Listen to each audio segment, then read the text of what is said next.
Bonjour, mécanique des fluides, suite à exercice 9. Donc là, nous avons une réserve d'eau qui se trouve dans la terre, on va dire. On va alimenter un bassin qui se trouve en hauteur, en réservoir, peu importe.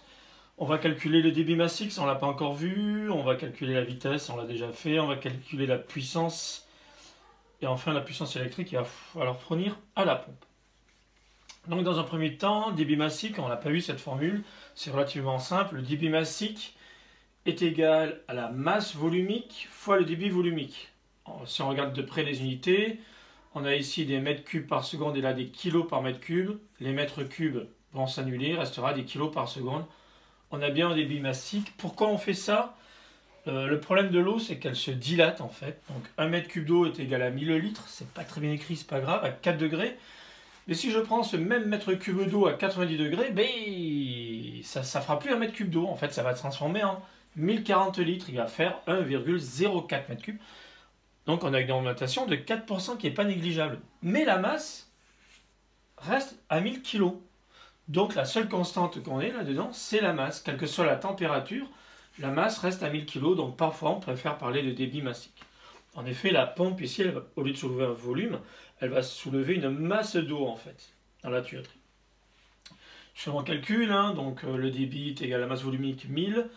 Le débit volumique, je fais attention aux unités, je mets en mètres cubes ici. Et là, pour passer en secondes, je divise par 3600. J'obtiens un débit massique de 0,77 kg par seconde. Question 2, on me demande la vitesse. J'ai donc le débit volumique qui est égal à la section fois la vitesse. La vitesse donc est égale au débit. Le débit, je le retrouve ici, j'ai refait le calcul. La section pi d carré, on ne le voit pas bien sur 4. On obtient une vitesse de 1 mètre par seconde. Je fais encore attention aux unités, mètres. Ici, je fais attention aussi à mes unités comme tout à l'heure. J'obtiens donc une vitesse de 1 mètre par seconde. Je vais appliquer Bernoulli ici pour calculer la puissance nominale. C'est la puissance que va fournir la pompe ici au système hydraulique. En fait, la puissance nominale ici, j'aurais pu l'écrire différemment.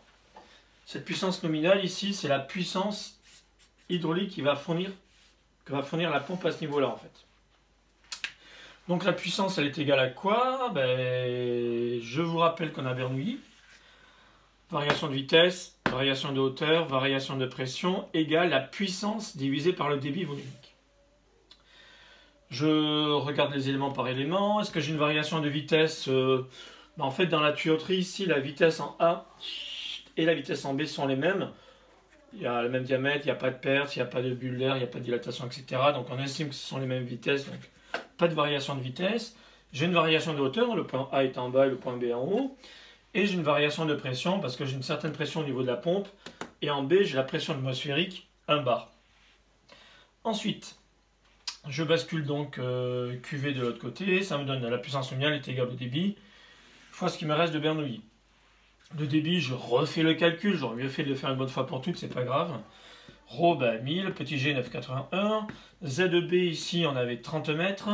Et ZA ici, on a moins 26 mètres, donc ça me fait une hauteur totale ici de 56 mètres.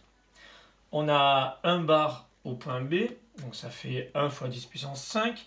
Et on a 2 bars au point A, donc ça fait 2 fois 10 puissance 5.